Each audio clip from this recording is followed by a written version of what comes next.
Hey, how's everyone going? Hopefully, everyone's having a fantastic day today.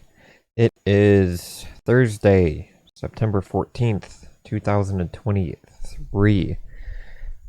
It's morning, just after 10 o'clock in the morning here. And this film talk episode is gonna be all about Netflix. Um, I might do a little bit of a broader sort of talking, but overall, I just wanted to sort of talk about Netflix and kind of the reason why I have Netflix right now, the reason why I use it, stuff like that. And I think it will be essentially the same reason that a lot of other people have it. So, Netflix has been around for a while. I didn't do much research into Netflix, the company itself, but I'm just I like basing my information off of memory. I will look up and research if need be, but I'm just talking about Netflix and stuff like that, and so I wouldn't say there's really a big reason to research, but Netflix, I remember Netflix back in 2006 or 7, possibly 2008. But around that time, Netflix really sort of kind of had the ball rolling in the movie scene, specifically the rental scene. They were competing with, I believe, Blockbuster and some, I think probably like Hollywood Video was big, and like Family Video was another big sort of chain of movie rental places in the United States. And yeah, so Netflix was competing with them in the rental space, but the difference is they were sending rentals right to people's homes. So they were mailing them right to people's houses. So essentially, you would go on the computer and see that there was a title that looked interesting to you. You would basically click order and they would send it to your house. You would get charged a rental fee, and then you had to send it back within a certain amount of time. They would scan it, make sure that you sent it back. If you didn't, you got late fees. It was the same structure as a video rental store, but you didn't have to leave your home because it got mailed to you. So Netflix, I would say that's the reason it really put them on the map. I'm sure there was a few other places that were decently big that were doing the same format of mailing, and then, but yeah, so Netflix really, that's, I'd say, the main reason why they are so well known is because during that time, nobody was doing that. Nobody was trusting people that they would actually send movies back. But the thing is, when it comes to people, if there is a consequence for your actions, 95% of the people are going to follow the rules, and that 5% tends to shine out a lot more than the 95. But yeah, so Netflix was taking a big risk in essentially sending movies to these people and hoping that they would come back. And I don't know the statistics on returns and stuff like that, but I'd say it worked out for them. So then I want to say around 2011, possibly 2012, right around that time is when Netflix went to streaming. Netflix, as far as I can remember in my memories past, is the first streaming service I ever used, as far as like streaming goes, where you download an app and then you're able to watch stuff. The only other one I could think of was YouTube, but YouTube wasn't necessarily focused on movies and TV shows. They were just all about content created by the users. So Netflix was the real like movie TV show like streaming platform that I remember using, and I used it on my Xbox 360 back in the day. So I'd play a lot of 360. I'd play online with my friends, a lot of Halo Reach, and Call of Duty, all that stuff back in the day. It was a great time. And Netflix came along, and I was like, oh, there's Netflix. I've seen Netflix before. It's kind of cool that they're on streaming.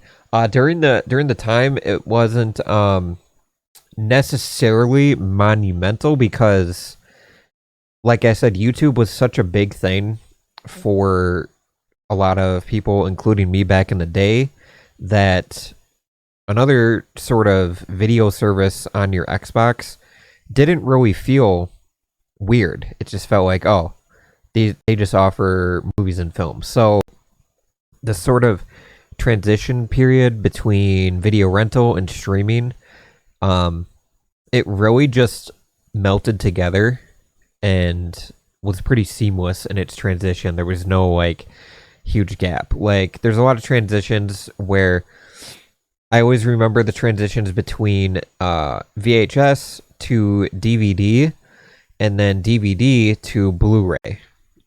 And then Blu-ray obviously went to 4K, but I'd say even today Blu-ray is still like a very high standard of physical movie you can get. Obviously 4K is better quality, but if you can't find a 4K of a title you want and it's in the Blu-ray, you can get the Blu-ray and you won't really notice a difference whatsoever. Little sidetrack. One thing I did notice about Blu-ray is that I could notice a difference between a Blu-ray and a DVD. It was The Dark Knight. The Dark Knight was the very first film I saw on Blu-ray that I remember. I remember seeing The Dark Knight on DVD. I don't think I saw it in the theater, but I saw The Dark Knight on DVD, and I thought it was, obviously an incredible film that Christopher Nolan made. And then I don't know if it was my dad or his girlfriend at the time, but they mentioned like, hey, we're starting to get some of these Blu-rays. They're new. They're supposed to be better than DVD, and so they got The Dark Knight. And so I put The Dark Knight in on Blu-ray, and immediately I noticed the difference. So I personally got the DVD and put the DVD in, and I essentially was comparing like, am I going crazy or is there an actual difference between these two? And there was. Blu-ray made just a world of difference, not only in quality, but audio quality. I mean, everything. Excuse me. So back to Netflix. So I was streaming Netflix on my Xbox 360. And some of my friends were also streaming Netflix and watching movies. And during that time, Netflix had a feature which I really, really wish they still had today. I'm sure there might be some streaming services out there that do this, but for its time, it was very sort of, I wouldn't necessarily say innovative, but it was very, it was a big turning point for what could be as far as streaming services. And the big thing was, if you had Netflix on your Xbox 360 and you had a friend who also had it, you could watch a film with your friend in your Xbox Live party. So you would both go to the Netflix screen. Whoever wanted to pick the movie, it didn't matter who. I remember my friend was like, hey, I got a great movie we can watch together. So he picked the movie Murder by Death. It's classic 1970s Clue, essentially comedy film. Great movie. He's like, let's put this on. Okay. I'm like, okay. So all he had to do was pick the movie, and then he would invite me. essentially like it was a game invite to his like Netflix party or room or whatever. And I would come in. I don't know if back then there only had to be one person that needed Netflix and you could essentially watch the movie and share it with your friend in the party, or if I think both people had to have Netflix accounts because I had one at the time, he had one at the time, and he invited me and it was seamless and we watched the same movie at the same time in a party together, but we were in different houses across, town from each other, miles away, and we were watching a movie together. And it was great. So then Netflix was essentially the streaming site that everyone was talking about. And they grew and grew and grew, stuff like that. People noticed that, hey, you really only need one Netflix account and you can share your password with people. And so people started doing that early on, sharing people's passwords. And there was, 6-7 different, users under one Netflix account, which was crazy to think at the time. Which obviously everyone knows they put a stop to that recently in the past year or two. Which, I mean, I understand from their standpoint, but at the same time, people are like, you guys make all this money, what does it matter? But they're just going off of their business model, just following, what they think is right. So you can't really blame them too much. I mean, if you can't pay $12, $15 a month for Netflix, I mean, I understand why you wouldn't, but a lot of people make these comparisons, but it's true. If you're going to work every day in the morning and before to work you stop at a coffee place, whether it be Starbucks or a smaller coffee place, you're still paying $2 to $3 for a coffee. And if you're doing that every single morning for 5 days a week out of 4 weeks in a month, that's 20 days, and you're paying at least what? Even if you were to pay 75 cents for a cup of coffee for 20 days that you worked in the month, it's still going to be more, if not the same, as a Netflix subscription. So with people paying, $3, we'll say it's $4 for a cup of coffee. $4 times 20 days, that's $80 a month that you're spending just on coffee alone. Now, if you were to cut that in half, it'd still be $40, but you had extra $40 that you can spend, can get Netflix along with a whole bunch of other stuff. So, Netflix prices have always been sort of iffy. I think they're getting they're pushing it a little bit on their price. I think I'm paying about $16 a month after taxes for Netflix. And that is a one person only account, and it's, I believe, not in 4K because 4K when it comes to streaming, I'm sort of skeptical about. It's kind of like they tell you if you have a fast enough internet connection, you can stream in 4K. But like I said, 4K to 1080p, you only really notice the difference if you have physical copies of stuff, in my opinion. So Netflix really, started making their way up in the ranks of streaming services. I would say they have always been in the top 3 to 5 streaming services since they started. They've always been a juggernaut in the streaming category. And with all of the money that they have been making off of subscriptions, I'm sure they noticed, like, hey, we got a lot of money coming in. We should start making our own sort of things. So Netflix originally, I believe, started making, I don't know what their first like big show was House of Cards, I believe, back in the between 2010 and 2013, around that time is when I believe House of Cards came out. I never seen it. Don't want to watch it because you know who is in it, so Fuck him. But House of Cards was like the first original big series that they made. But I think where they really like started producing their own stuff was comedy specials. They put out comedy specials on there that were made by them, and they were good. They were well produced. They were funny because the comedians that they had on board, I believe one of the first ones I saw that was a Netflix original special was Bill Burr back in 2011, 2012, something like that. Once they saw that these comedy specials were doing good and they knew that they had a decent production going, they started moving into different niches, stuff like that. Netflix was trying to essentially figure out, like, hey, we've got this money, we're able to produce these things. What sort of niche can we really get into? And like I said, House of Cards, they were successful with, so they're like, hey, we got a good production going, let's try true crime. And they did.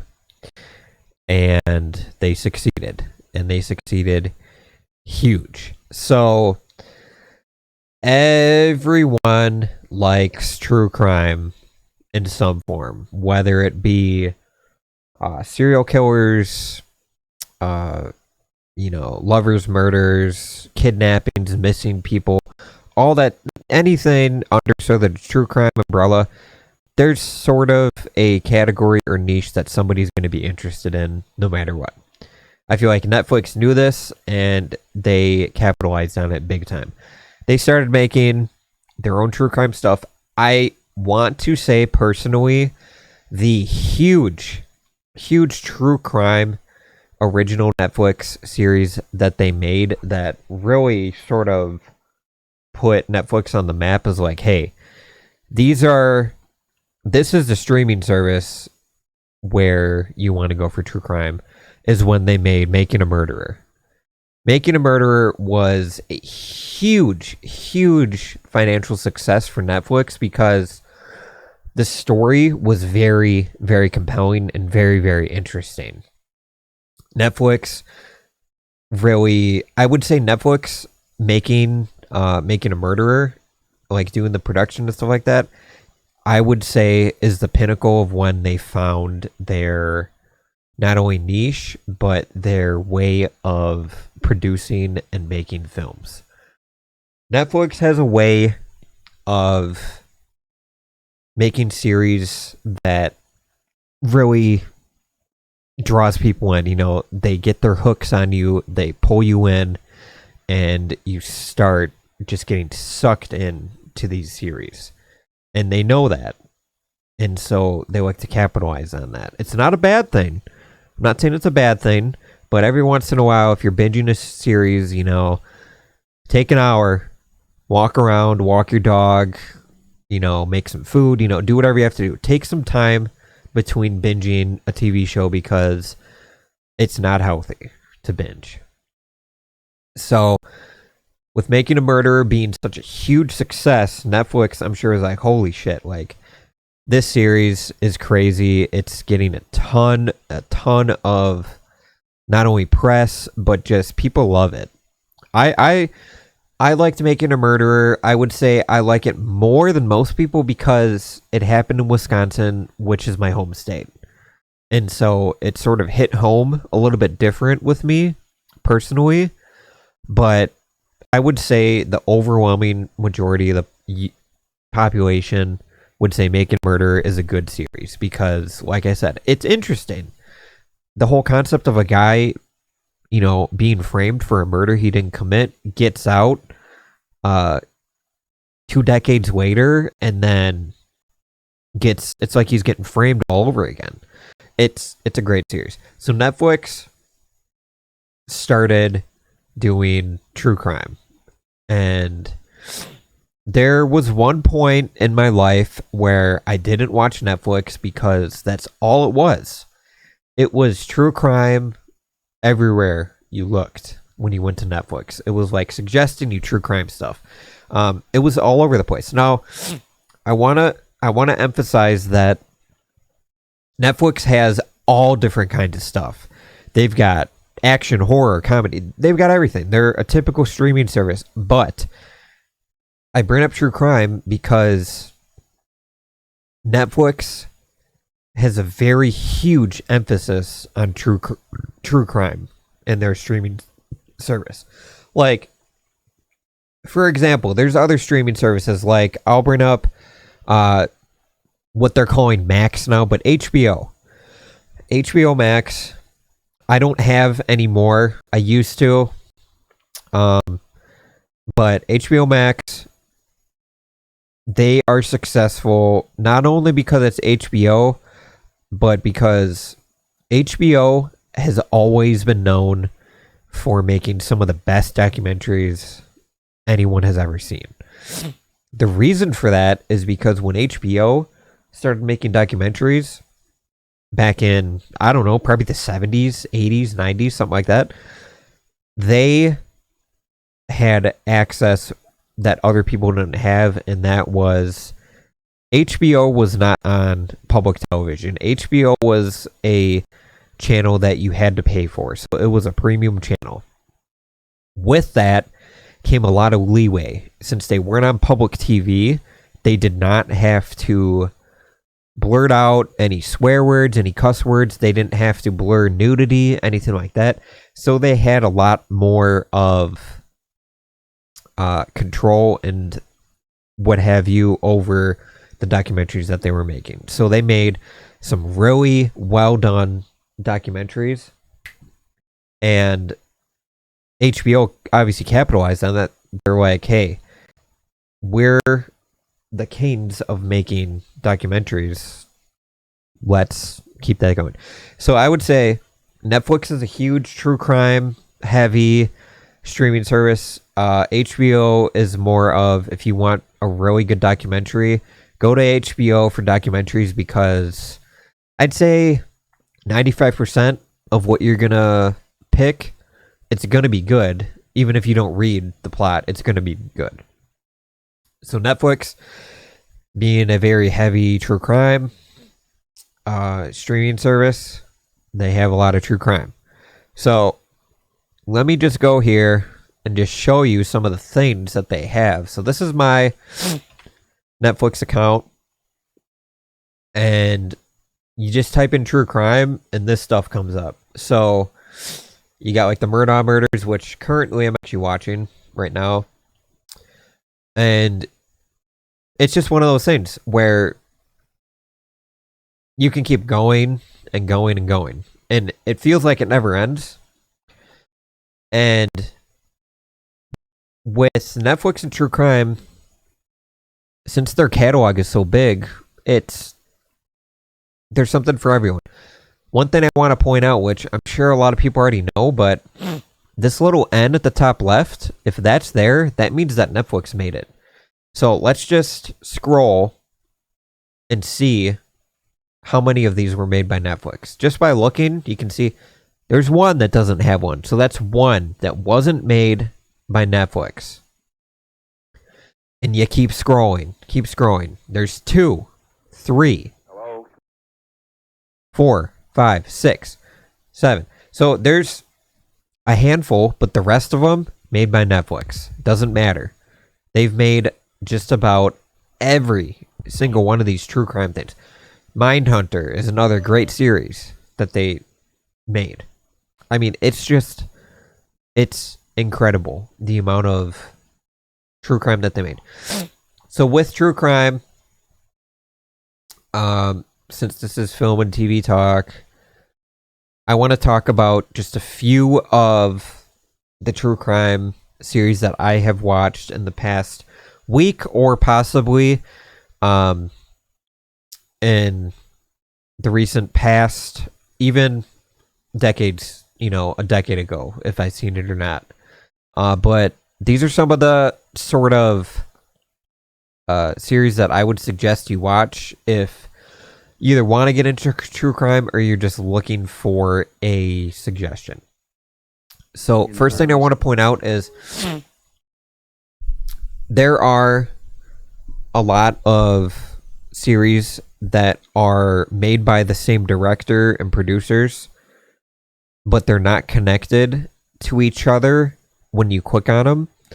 So you got to look at titles. So if you see a title where it says crime scene is the first two words, watch all of those, because I can't remember the guy's name. He's a really good director. He made a lot of these crime scene, or no, it's not him. Never mind. So watch all the crime scene ones, like The Vanishing at the Cecil Hotel. That one is fascinating to watch.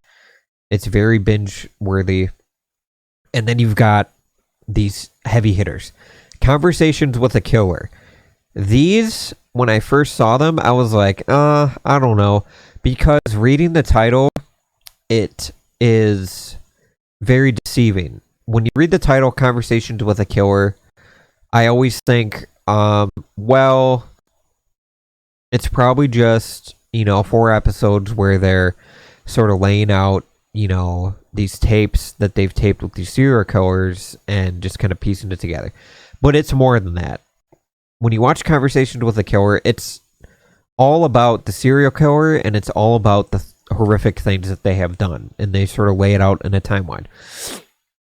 Watch all of these. So you've got Jeffrey Dahmer, John Wayne Gacy, Ted Bundy. What's the other one that they had? I'm sure I'll see it somewhere. But yeah, those are extremely well done. So actually, I just want to, let me see here. So if I do